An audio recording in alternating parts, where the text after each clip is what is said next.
Hello and welcome. My name's Mel Jones and I'll be your host for the sixth and final episode of the Inspired series, brought to you by the official digital technology partner of Cricket Australia, HCL Technologies.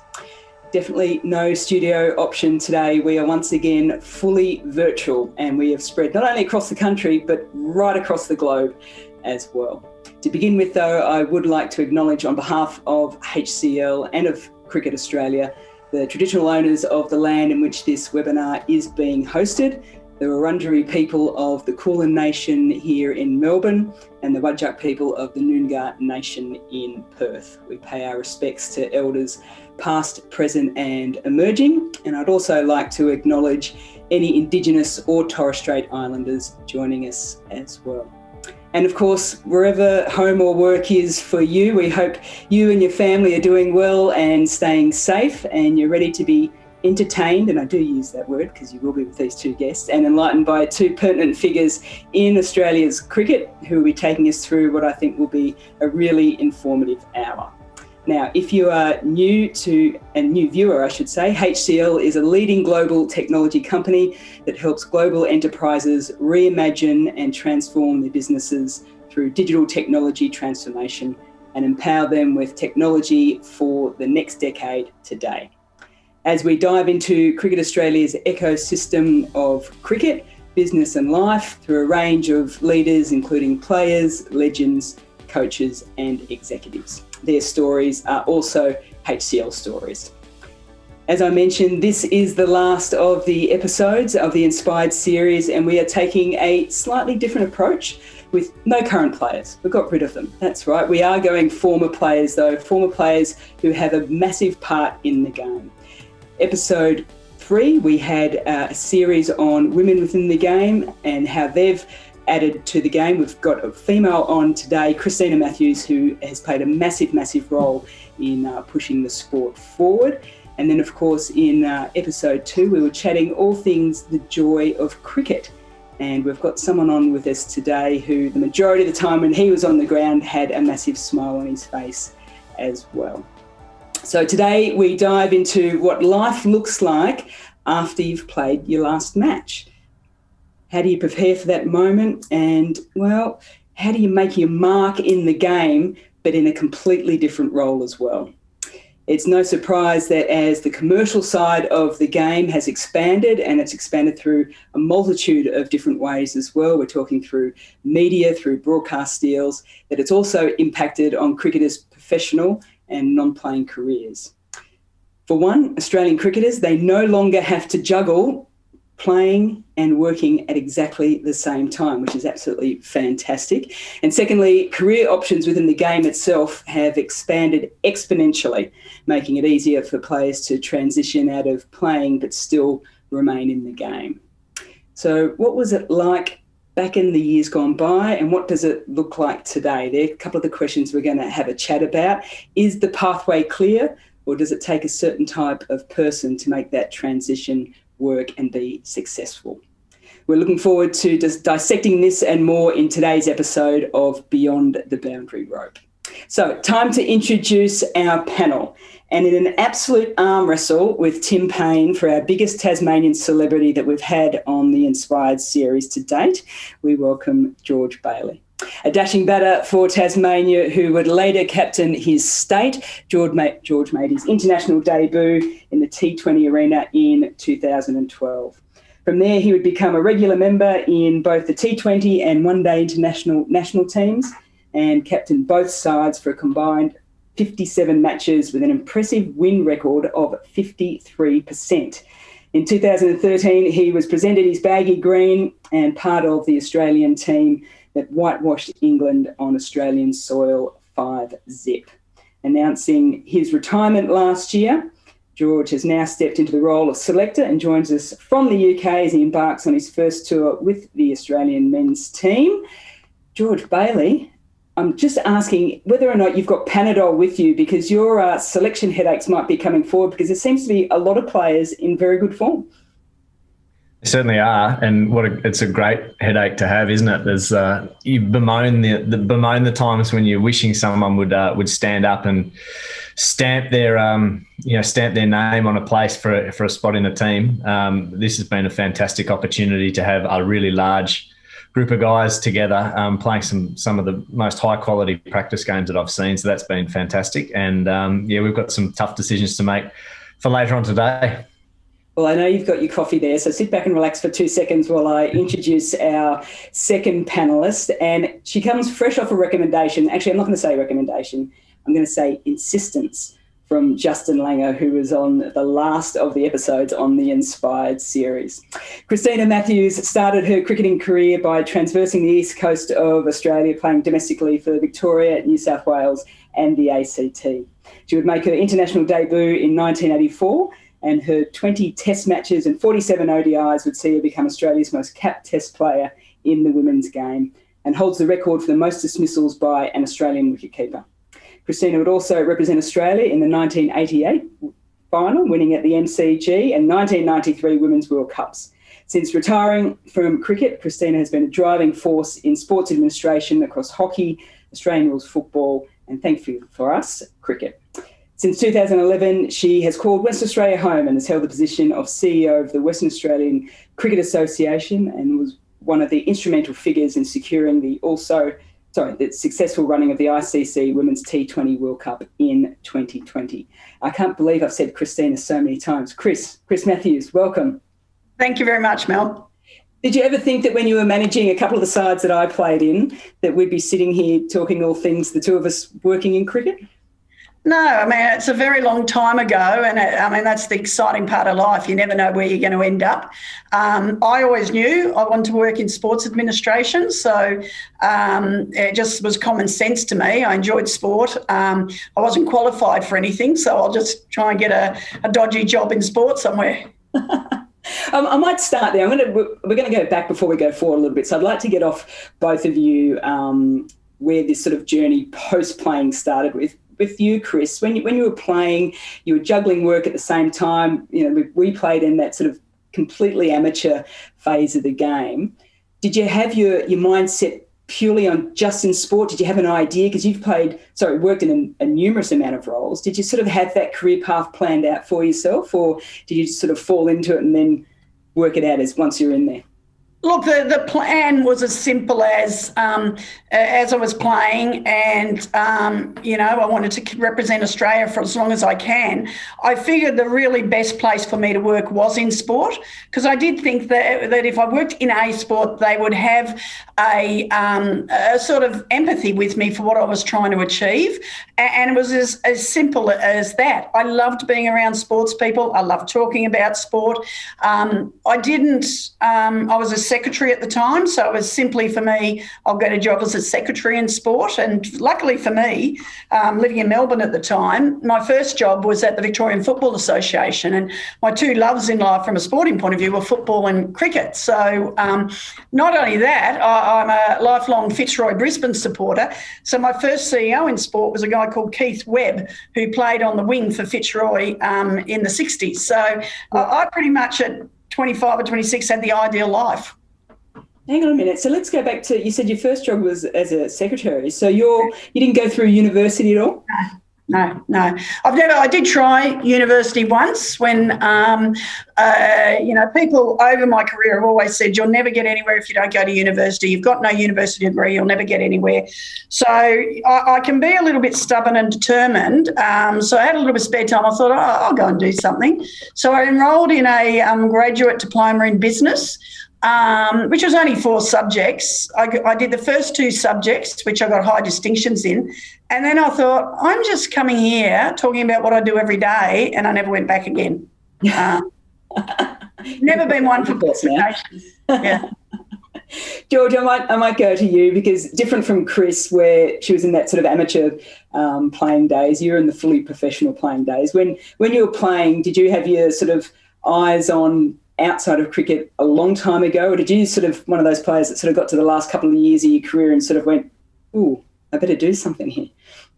A little bit of a balance, I think. When when I got my very first rookie contract. It was at the very start of even in the men's program, what I would sort of call the fully professional era. So a lot of the senior Tasmanian players, the guys that I idolised and looked up to and mimicked as much as I could, they had been working and juggling cricket, and they took the opportunity in those first few years as fully professional players.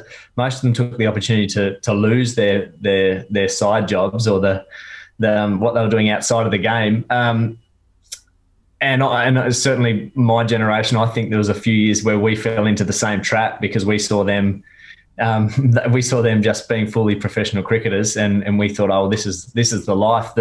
I think the catalyst for me was seeing a couple of guys who had stellar first class careers, over 100 games, and some of them had played a little bit for Australia.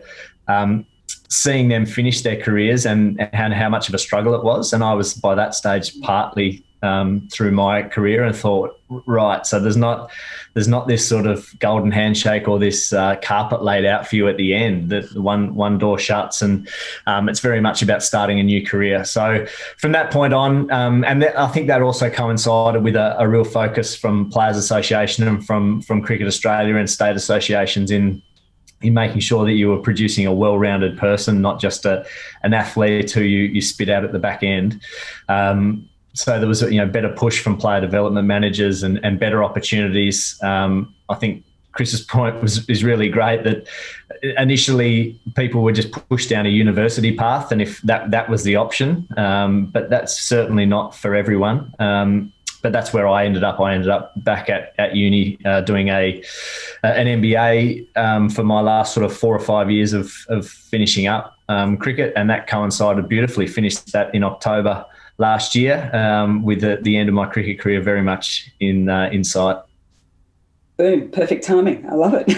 do you think we've got it right? And this is probably one to both of you as well, both being still so integral in the game, but also knowing a lot of the players. Have we got that balance right yet between players still having an eye on post-cricket, but still being able to focus on the job at hand? Chris, you would have seen a few as a CEO, all the players coming through, both male and female, trying to balance that. Yeah, and I think we probably don't understand the opportunities we have within our own organisations to be teaching players different skills. Whilst I didn't go to university, I did from a very young age, and I don't know if this is something to be proud of or sad about, but I started volunteering at my cricket club when I was 14. And I volunteered in some capacity in the cricket clubs I played until I came to Perth 9 years ago, across a myriad of different roles. And so I learnt the skills you need in a work environment, which is, self-motivation, time management, how to set a vision and how to bring people on the journey, and how to bring people together. And when you couple that with playing in a team and in an elite team, more importantly, you're learning really important skills that take you into your next part of your job. But I think the challenge that elite athletes has is you live such a long time nowadays in a very structured environment, and that is taken away very quickly, and we are driven by a goal. So how do you transfer what you learn into what your new goal may be? And you see a lot of athletes who'll do marathons or some extreme sports because we are driven by achievement. And I don't think we use our own environments enough to give them that understanding. I try and tell our players that my driver is our business. How do we make our business better? How do we do more with, a lot? And that's the same as in my case. I was working in an amateur era. I was learning on my own. We didn't have coaches. So you learn that sort of lateral thinking. So we need to set up structures that enable players to be lateral thinkers. Does that sort of resonate with you too, George, that you get into that system and it is quite structured, and to try and find a way to sort of get out of that? I think Matthew Wade probably has shown it brilliantly, the fact that he's sort of gone back into sort of the building construction sort of side of things, and now he finds himself, really happy and balanced and back in the Australian side. Yeah, absolutely, and I fully agree. I think that one of the challenges is that as cricket, and I'm sure this is common with a lot of sports, as it's become better resourced, and more people employed to make decisions, there's not many decisions that young players in particular have to make. They wake up in the morning and they turn on their phone, and their day is laid out for them. So in terms of a couple of what I consider sort of key workplace skills in terms of being able to use your initiative and show some resilience. It's hard to develop those skills. No, it's not hard, but it needs to be a really conscious decision. Yeah. I still don't think we've quite got the balance right. As Chris pointed out about that skill of learning, the talents and skills that you need in outside of a cricketing environment. So many people were telling me as I was playing, the skills that you learn playing in elite sport serve you so well when you head into a workplace. But until you actually do that, they were just words to me. I didn't understand, and I didn't even understand what those skills that I was learning in a team environment were. I would still argue, particularly for state or domestic cricketers, that the training is so structured. There's such a huge opportunity for them to be taking a full day or some different times and scheduling some training outside of what might be considered the norm at the moment to be exploring volunteering or part-time work. And at the very worst case, what you are doing is crossing some things off that you don't want to do post playing cricket. I like that as well. You both sort of mentioned sort of that time coming through the playing phase of your career. I'd love to touch base on the word. We hear the word mentor quite a bit over the journey. I'd love to know people that sort of help push back at you, challenge you a little bit, guide you through this stage, and how important they were to the point where you've got to now. Chris, I'm tipping there would probably be a few people that you're probably still in touch with at the moment that resonated on your career. Yeah, probably differently to today, but where mentoring is really structured. You and I are both aware of, structured mentoring, things like Minerva Network. Whilst I believe that's really important, what you have to be careful is there are an enormous number of mentors out there, and you sometimes need different mentors for different circumstances. So, I sought out people who I admired or looked at and thought, gee, that's interesting, or how could I learn to do that? So, you can go back to, in our case, in the women's game, someone like Anne Mitchell, who when I was 21 was at the end of her playing career, I think president of Cricket New South Wales, doing all this administration. And I think to myself, at the time, I thought to myself, she does it all. How does she do that? So, I watched her and learnt from her. It doesn't mean you are like them or become them, but there is things you can learn from so many different people. I had a really good cricket coach as a 16-year-old who today, in terms of how they run a cricket session, could be absolutely top of the field. Just happened to be a woman, Lynn Denham, at the time. We did trainings at club that ended up being like what I did at Australian level. It was lucky that I was able to get access to those people. And then there were people like Jeff Miles, Dave Cowper, Ian Healy, different people from a skills point of view. And I think the other thing that is really important, whether you're a player or anyone else, if you don't have a natural curiosity for things, you're never going to be the best you can be. So I read a lot of successful people. What do they do? How do they? They weren't very thick books, but they got to the essence. And that's where I learnt about visualisation as a tool as an athlete that is equally as important in business. You have to imagine successful negotiations in business the way you imagine successful interactions on the field. So I think sometimes in the game, we now have mentors who tell you what to do and then sometimes are paid to drag the best out of you rather than allowing you to evolve into the best you can be. George, I want to pick up because a lot of the people that Chris just mentioned then were people involved in the game. For you, was it the same sort of scenario, or did you have mentors that were actually external to the game of cricket? No, probably, but the two that sprung to mind when you first asked that question were within the game. One was older, in Jamie Cox, who had worked in a number of different sort of fields as he was playing, but certainly towards the back end of his career. The word you use, Chris, curiosity, I think that's a fantastic word. He was someone who was constantly exploring what the next chapter might look like. And I don't think it was necessarily with a plan of what he wanted to do post-playing, but just it was curious as to he was pursuing the things that he was passionate about. So I know at one stage he was developing a board game. I don't know whatever became of that, but I must chase that up. But then he started. He was really interested in.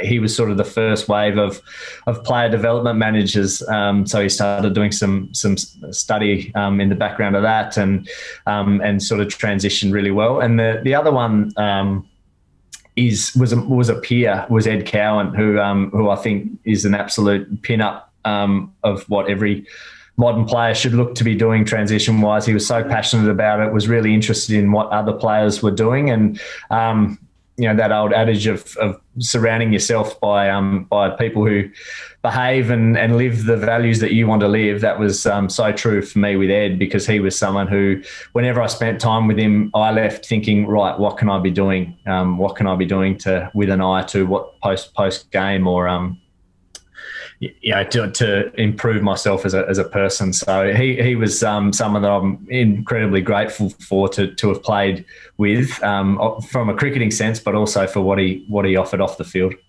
And I know you've brought your own coffee maker from home. Does that mean you've got tripod coffee with you as well? Absolutely. That's there you go. That is his business. He's done magnificently well once he's finished playing cricket. I'm going to give you guys carte blanche to think of anyone that you would absolutely love to be aligned with as a mentor now, as you're sort of looking forward into the next phase of your life. Chris, is there anyone out there that you would think, oh, I'd love to sit down and have a coffee and pick their brains?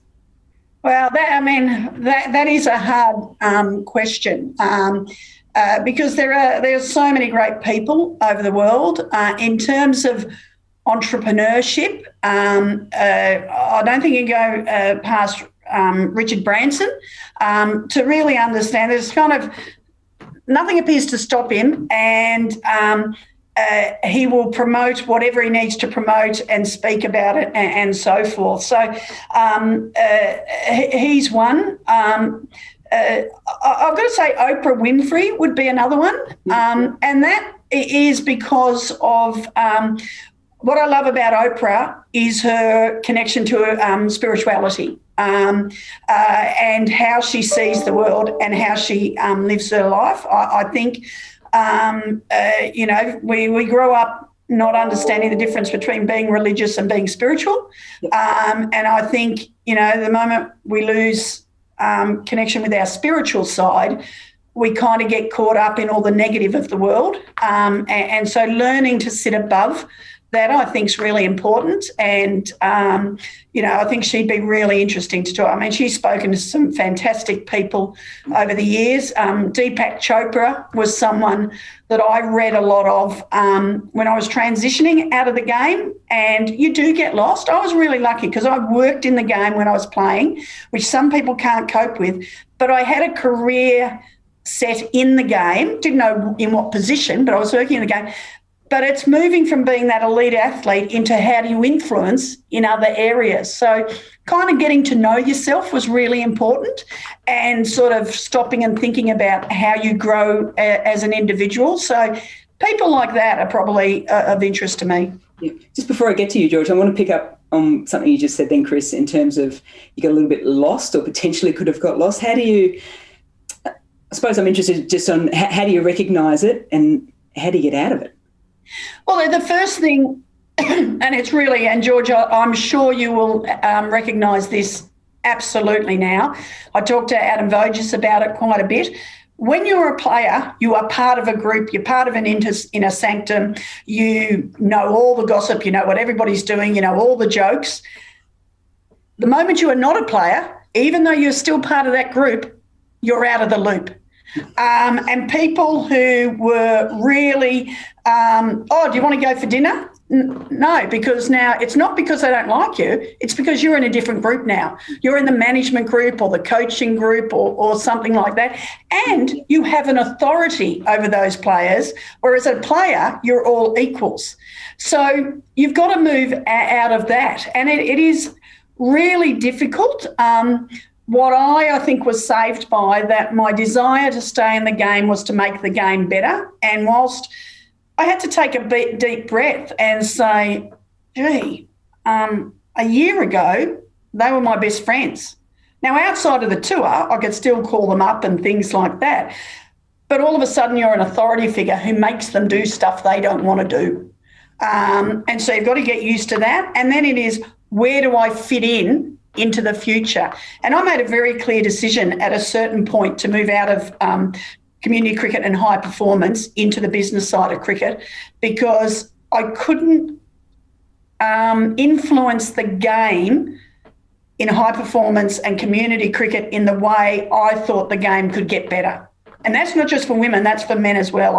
I get a little bit labelled as I've done a lot for the women's game, and I'd like one day to it be recognised that I'm actually doing a lot for the men's game as well. Yep, most definitely. George, I saw you sort of sitting there nodding along a lot. You now you only played, it was like 12 months ago kind of thing, and now you're there as the head selector of the Australian men's team too. How's that relationship and balance between being in the inner sanctum and slightly on the fringes of it? How's that going? Yeah, that's constantly at the forefront of my mind. I'm constantly asking, I guess, the guys who I am closest with to keep just giving me some feedback on that. But the point that had me laughing the most, Chris, was your point about, you're in on the gossip and you're in on the jokes, and then that's been extraordinary to how quickly you sort of feel the shoes on the other foot. Yeah, that I think that will be one of my most interesting sort of facets of this role going forward. And there's so many different dynamics within this group. There's players that I've captained, players I've played state cricket with, players who have captained me, players that I know really, really well that have been to my wedding, and then others that you don't know as well. So that is a really, really interesting mix. And the very basic level, I'm just trying to treat it with as much, just treat everyone with as much respect and speak and deal with people as honestly as I can, and the rest will sort of play out as it does. And I'm not letting you off the hook either. We will come back to mentors. Is there anyone out there, not specifically, even if it wasn't a specific name, but maybe someone in a specific industry or area that you'd like to sort of tap into? I'm going to sit more on the fence even than that. The people that I am actively seeking out, and part of that is through this role as a selector. I'm really interested in sitting down with anyone who holds a different view to what I have, and just being trying to sit down with them and being open to not convincing them of the way I think, but listening and understanding of why and how they've landed on whatever belief or understanding they have about a particular subject, because that's one of the things that I'm constantly aware of is my bias as a selector about certain players or about a certain style of game or format or where I think it's going, and just being open to the fact that there's every chance that I'm as wrong as the next person. So, or for every chance that I'm right, there's every chance I'm wrong. So I'm at this stage, as I sit here, I'm just fascinated in how people have different opinions and thoughts than what I have. Chris, I'm going to come back again to the comment you made about people introducing you, which I exactly did for this one too, about the impact on the women's game. And I know particularly when you speak to someone like we did with Justin Langer a couple of weeks ago, and a multitude of people across Australian cricket, that one of the first things they say is the impact that you've had? I'd love to get your sense of when you first got that opportunity of swapping into sort of that exec side of cricket, did you notice that the way in which you thought about the game was different to everyone else in the room? And did you then have to think to yourself, I'm going to have to shift the way in which I try and get it across or speak to people, or how was it first received? Well, when I first moved into the business side of cricket, it was in the early 2000s, and cricket was still very closed at that point into what cricket was. And I've always been one who tried to lead by doing, so show people, develop something, and then you find they go, gee, that worked well, what happened? And then you bring them along on the journey, particularly when you're trying to change something as entrenched as a sport that's 100 years old. So it was slowly introducing things that they weren't changing the world, but they were just lifting eyes a bit. So, I mean, the first year I worked in events at Cricket New South Wales was the year we evolved the Steve Waugh medal. And so I said, at the time, anyone who has ever been in New South Wales, worked at New South Wales Cricket, that a byproduct of working there is you are the best cricket association in the world and the most arrogant cricket administrators in the world. I didn't say that. And so, my view was we need to put on a show. We need to have a state event that's like the Alan Border Medal and so forth. I had a really good CEO at the time in David Gilbert, who broke with tradition as well. And look, if it wasn't for him, I wouldn't be where I am today, because he was non-university educated, was a CEO, and he backed people who didn't have qualifications. So he did something different at the time. I said, we need a medal, we need something to be the focus. And he said, well, we're going to make it Steve Waugh. Now, the thing that was wrong about that for everybody else is Steve Waugh was still playing. And in fact, Steve Waugh won the medal in his first year. But it actually set a tone about where we wanted to go. And we introduced women's awards and so forth, and, took it away from being about the boys, about the community and the community in which we lived. It's really important. Here, I know at the WACA, the improvement we've made in terms of broadening our community reach and bringing in, women and girls, people with a disability, Aboriginal people, has been about how do we structure it? Because if you go to people and go, I want to spend 200 grand on this, they're going to go, no. But if you actually develop it, and which is the right reason I want to get into the business side, because you get in the business side, you can control the budget. And so you then have freedom to start developing things and proving to people. There's no doubt in my mind our revenues increased from 24 million to 38 million last year in the time I've been here because of the way we've diversified our business. And that's taking away all the hospitality tickets that you've given to me when we've got to the WACA? Oh, yeah. They used to call me free lunch Matthews. You're free flight Jones. Chris, can I pick up a point that you touched on there with Dave Gilbert? Do you think if you're starting out today, do you see there's still opportunities for people who are not university educated to climb to CEO? My general sense is that that generation of cricket CEOs might be the last of people who climb the ranks the way that you have. I think it can still be done, but it depends on, it's a lot longer and you have to prove yourself over and over again. But it's interesting you say that, because some of my strongest skills as a CEO, I absolutely know I got when I was chair of selectors of the Australian team, because one of the things about being a CEO is actually about how you manage your people, who are your resources.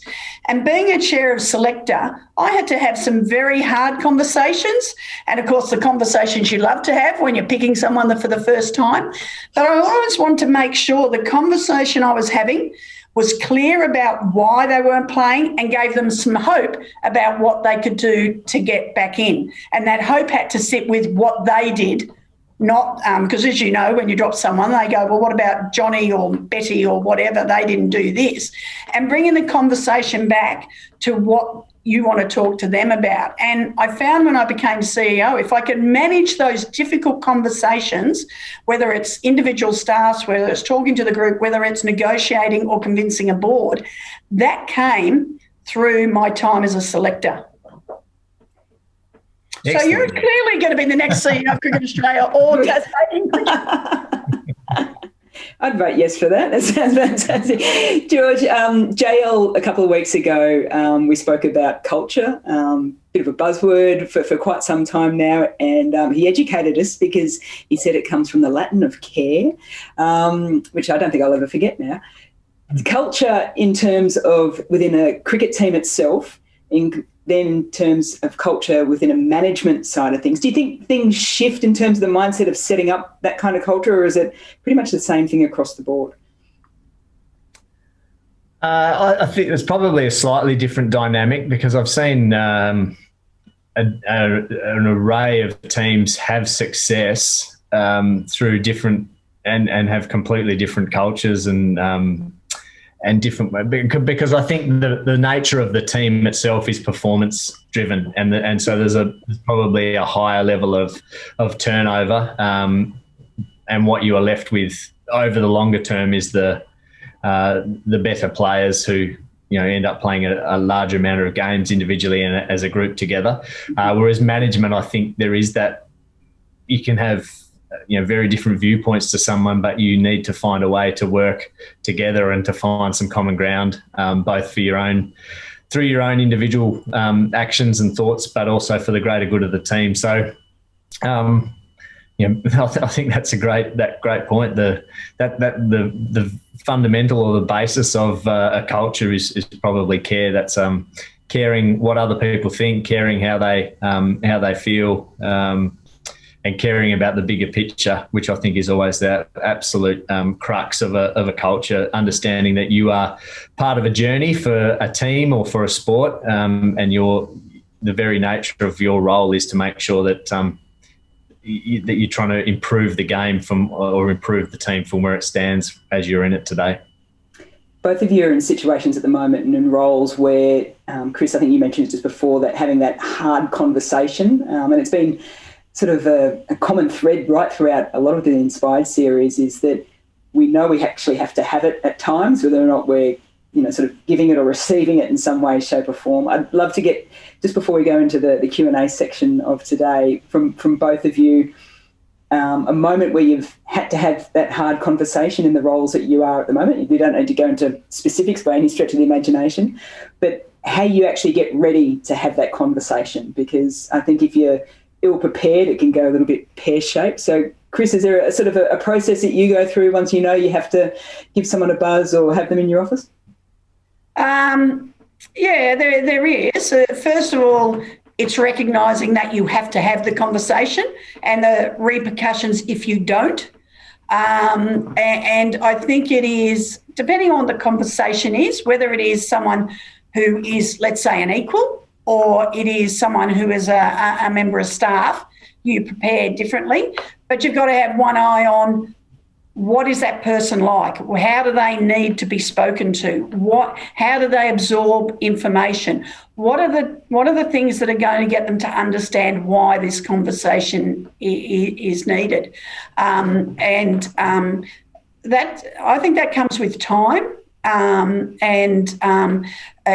of the hardest things for me coming into a all of cricket environment is that you're dealing with a lot of people who aren't used to a woman being in charge.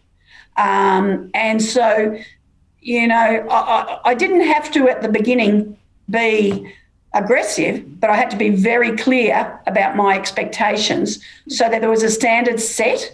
And then when I had to be hard, that wasn't a surprise. It wasn't I was going from being, merry, prim and proper to hard ass. Yeah. Yeah, so you need a little bit of light and shade in the way that you approach things. Yeah. George, for you? Very much steel yourself. I think they're not easy.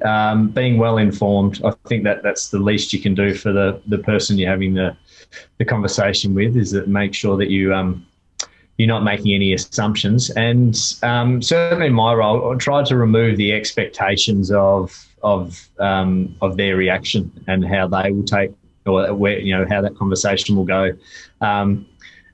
So inevitably you play it out in your head how you'd like it to go or how you think it will go, but removing that when the actual conversation takes place, how that person feels and reacts is completely up to them, and that's not not taking that personally, and then making sure that the hard conversation is always, for me, if it is a hard conversation, there needs to be follow up, and that's back to caring, making sure that the human at the other end of the conversation, and that's probably specifically from a selection point of view, is that they need to be followed up to make sure that they have that hope, that they have that clarity, and they have that understanding that you're not. Certainly, from my feelings as a player, it's very hard not to take that initial conversation as a as a slap to you as a person, not just the cricketer. It's very hard to separate those two. So making sure that you give the player time and understanding to know that that's not the case. Right, so we're nearly at the end. We do have time, obviously, for some Q&As. The first question is from Sam. Chris and George, this is to both actually, both from or spend a lot of time in smaller states. What would you say to those looking to forge a career in sport from smaller states outside the major hubs? Chris? Look, I think you can absolutely forge a career from the smaller states if you maintain an openness to learning outside of your own environment. I think the danger is if you're in a smaller state, there is a smaller pool of information, a smaller pool of people to learn from. So ensuring that you're looking outside of your state to learn and develop. Yeah. George, would you say that's the same for you coming from Tasmania? I heartily agree. Any opportunity you can to challenge yourself, and that can be quite scary, obviously, but to broaden your knowledge on whether that be a different sport or learning under a different set of people is invaluable. Yeah. Do you find also, though, that you get potentially a bit of backlash from your home state because they sort of say, well, why do you need to go somewhere else, or can't you develop your own skill set within our sort of community? Well, I don't think you necessarily need to leave, but you need to be open to learning from others and observe what others do, because I know that what happens in a smaller state is you measure against your own area. You need to measure against others and see, well, who is the best, and then measure against that. Yeah. Okay, this one's for Chris and myself. How proud are you of the growth of the women's game? Describe the opportunities that athletes these days have compared to when you played. That's from Ben. I'll handball it to you first, Chris. Look, the only way I can respond to that is to explain how I felt on 8th of March earlier this year at the Women's World T20 World Cup in Melbourne. That is something I never thought I'd see in my lifetime. It was exactly the same feeling as if you go to an AFL grand final, a big cricket match, where there was an absolute mixture of people, all appreciating talent, all cheering for Australia, and it just happened to be women. Yeah, completely agree. It was one of my favourite photos, actually, was watching, because you had a guard of honour during the innings break of, our former legends, and that was probably one of the nicest moments to see that you had that opportunity of being part of that. And I mentioned at the top of the show that you played on the MCG in 1988 in the World Cup final in front of probably 3,000 people, maybe? Well, theoretically there was 5,000, which we thought was a lot of people. And we're very excited about that. To see 86, or just over 86, was wonderful. And because Mel, you and I were in Calcutta in 97 when Australia won, and there was, let's say, around 60. And we thought that was good, but I'm not sure that the 60,000 knew where they were because they'd all been bussed in. So, it was just wonderful to see it in our own country. But I will say one of my highlights of that day is we were to do the Guard of Honour when they were coming back on, and I spotted Pez, Erin Burns and Molly Strano out in the middle just pretending to help warm the team up. So I just wandered out there and got a selfie with them, with the crowd in the background. Of course you did. And isn't it amazing? I mean, that's obviously the outcome of that. It was March 8, but the vision from 4 years earlier is absolutely incredible. And even thinking back to March 8, isn't that a lifetime ago now? Yeah. What happened? Completely. And I'll probably just add on to that as well. The Press for Progress report from Cricket Australia recently came out and mentioned that there's now 32% of directors across state and territory boards are now female. I certainly look from a media perspective, and I think my first game was 2001 to commentate, and that was thankfully because I got dropped from the Australian team. I never thought I'd say that, but I had this opportunity and I was the only person for so long. And then now to look around the multitude of T20 men's leagues and women's leagues around the world where you're seeing women not just as sort of, the add-on, but, in the commentary box on lead. Alex Jordan's in the CPL at the moment. We'll have Lisa Stalaker and Ishiga and the likes in the IPL coming up. And what is it, on Sky and BBC now at the moment with the tour on, the likes of Ali Mitchell and Ebony Rainford-Brent. So it's opening up more and more and more, which was absolutely fantastic. And even behind camera operators, more producers. So, it is opening up exponentially, which is fantastic. Okay. Now, your role on the CA board, is that something that you had been looking at, or how did that come about? And what do you have a specific focus that you're sort of charged with on the board? Who's asking the questions here, George? I don't think you're getting it off pretty easy.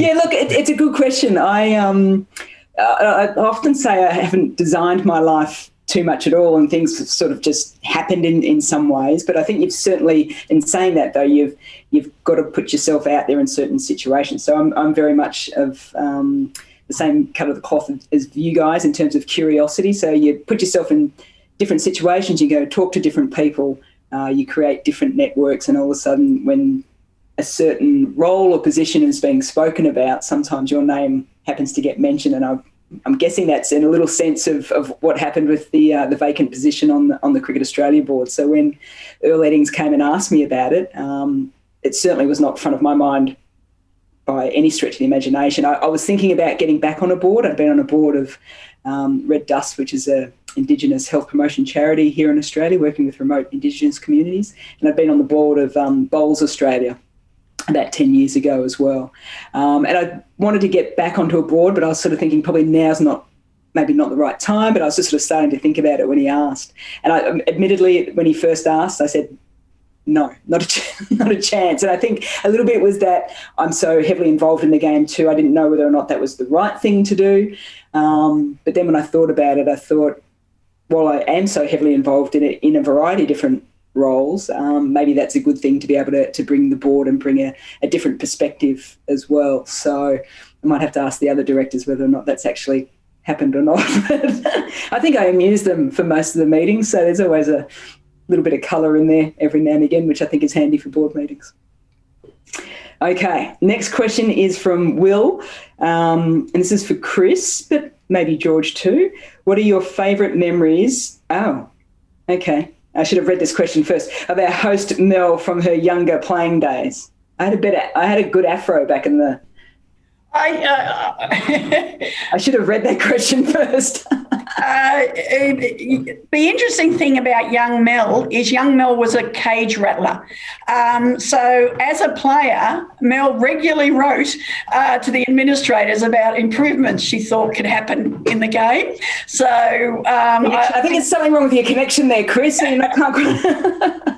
So And did I don't know if they still do it today, but my memory too of you, Mel, is that you were responsible for putting the Australian flag up in the room, and people touch it as they go out onto the ground, things like that. So incredibly patriotic and proud to be representing Australia, and just really keen to be part of the game. I also remember watching Mel's debut 100 or maiden 100 in England, and I had a birthday while watching it. It was taking so long. I think it was the slowest 10 runs from 90 to 100 ever. It was just like, when they hit him, George, and go, oh, that's it. No, she was not going to run that last single unless it was virtually a 4. Oh, I do remember that. It was, I faced out 2 maiden overs. I remember I hit the ball quite well, but I just absolutely... You weren't going to run. Yeah. It was, they were going to every fielder that you could find. I know. Oh, boy. Cage rattler. There we go. I think if my mum's listening to this, she'll be like, that a girl. Okay, I'm going to read these questions before I put the next one to you as well. Okay, this one, we don't have a name for this. It's often said that the first 6 to 12 months after a playing career is the most difficult. What can athletes do to manage that transition more smoothly? We've sort of touched on it a little bit, but was there anything else that you'd probably like to go back on to say, if you had your time again, maybe in that first little time, that would make things a bit easier? You, George, it was the most recent for you? It was a unique set of circumstances, I think, because retirement led into COVID, which was a little weird. But one of the things that I've been really conscious of is when he's trying to compare it comparatively to playing in a team, is you don't start in the team, you start as a rookie or start as a junior member, and your expectations are to find out what you need to do to stay there, what the training standards are, what the preparation standards are, and then you make a debut and you move up the ranks, and then it's about trying to perform a little bit better, and then you're trying to be a match winner, and there's a natural progression, and it's just reminding myself that it's the same expectations. I'm starting a new journey, and it's quite okay to feel a little bit lost and a little bit overwhelmed at times. But just that's part of the journey. I'm at the learning stage. I'm looking for to other people about how you can fast track that as much as you can, but not being stressed by that. It's a natural progression, and to enjoy the journey, and to know that you'll eventually get to wherever you're going to get to. And is there a little bit of comfort to know that you've got a little bit of extra time in that too, whereas probably when you were playing and something wasn't quite right, there's probably an expectation that you fixed it straight away? Yeah, a little bit. And I think the other thing is that in a team environment, there's a really clear outcome, isn't there? You want to get in the team, and then you want to win premierships, or you want to win trophies. Whereas I'm not entirely sure where this journey is going to end up. So there's not the end is a little broader. There's no which is okay too, isn't it? Absolutely, that's the exciting bit. That's back to that curiosity piece. That's who knows. Even at the start of my playing career, I'd never heard of T20 didn't exist. So who's to say where this journey is going to end up? Because there's every chance that that there'll be something new or different that I haven't even thought of yet. So just being open to that and aware that that's completely fine. One of the things that didn't exist back in our playing day, and yours, Chris, was technology. So I'm going to ask you this last question here, which is a good one from Aranag. What role do you see technology playing in the future of the game, both high performance and within our community as well? Interesting, because I think the most technical thing that I had by the time I finished playing was a Walkman. Look, cassette or CD? Cassette. Yeah. Technology, like everything, is going to have an unbelievable part to play.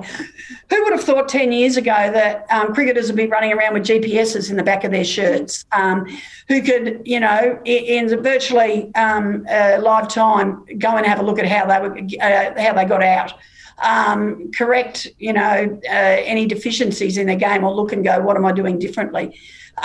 You extrapolate that out to, the opportunities with virtual reality and working on reaction times and so forth. I think, I'm not in the category smart enough to predict what might happen, but absolutely technology will be part of it. We'll wait and see what it is. We saw, these are such small things. But when Big Bash League started and we had zing bails and stumps that light up, what a difference that made to the game for spectators. Yeah. And even for players, because, it took a lot of doubt out of things. And equally, has the technology of DRS been negative when we waste a lot of time in the game now with run-outs that could be decided if we backed our people a little bit more? So, it's an interesting 5 or 10 years ahead of us. George, just getting the balance right, is that the thing with technology? Because it's advanced the game very, very quickly, hasn't it? Yeah, absolutely. That's one of the things that we're always really conscious of, is that there's now a myriad of ways to collect your data and your information, but how you actually use that is becoming key, and one's probably growing faster than the other. Our ability to capture information has gone through the roof. Our ability to analyse that and use it effectively is probably still catching up. But in terms of the game itself, certainly we as a team and a management group of the Australian men's team, just through how much you're on the road, technology plays a daily role in how we function. So it's absolutely important. And how exciting is the capacity as a viewer, as a spectator, for where technology can go in the next 10 or 15 years. And the beauty now, autographs have gone out the window, haven't they? It's all about the selfie in the middle of the MC with the crowd behind you. That's the way of the future. That is it. Chris and George, for me, I don't know about you guys, it's absolutely flown by. We're about ready to absolutely wrap up here. That does conclude the 6th episode and the final one of the Inspired series. The last couple of months has seen us cover a completely wide range of topics and to speak to some of the most engaging people and figures involved in Australian cricket. So on behalf of HCL Technologies, I'd like to thank all of our brilliant guests who have appeared throughout the Inspired series. The first one, the Captain's Round Table, kicked things off with Meg Lanning, Aaron Finch and Tim Payne. We went on to The Joy of Cricket with Elisa Healy, Nathan Lyon and Pat Cummins. Belinda Clark, Rachel Haynes and Jodie Hawkins joined us for Breaking New Ground. Steve Smith, Manus Labuschagne and Beth Mooney were wonderful in Inspired from Within. 2 weeks ago, we had Justin Langer and Matthew Mott, who just took over the whole stage. When I went missing for a bit, they came back though, and they were talking all things the Coaches Roundtable. And of course, this afternoon, 2 of the stars of the episode of Beyond the Boundary Rope, to George Bailey. George, I know there's a game ticking, one sleep left before the guys get going over in England. All the very best for the series. We're certainly cheering for you. Thanks very much, Mel. And to Chris, all the best. I don't know, I hate saying the word unprecedented so many times in the last 6 months, but we don't know what the summer's going to bring. But with you in charge, I know everything is in very good hands over West. Thanks a lot for joining us. Thanks very much, Mel. Thank you, George. And a massive thank you, because it is our last one, a massive thank you to the production crew. They have been outstanding, because we started in studio in Hawthorne a couple of months ago. Things shifted in the world and they were just on it every single afternoon, and they've had to deal with me and my lack of IT knowledge as well. So to everyone behind the scenes, thank you so much for everything that you've done, and particularly your flexibility as we've gone over this journey. A massive thank you to Cricket Australia, the proud partner of HCL Technologies, for access to these fantastic people as well. We certainly wouldn't have been able to get the calibre of people that we've had on the show without their support. And lastly, to HCL as well for coming up for this concept to begin with. and providing us with this opportunity to speak to these people. I know there's a lot of very jealous people around the world for what we've been able to put on. So once again, thank you for tuning in. Have a wonderful day. Be safe, be kind to each other, and bye for now.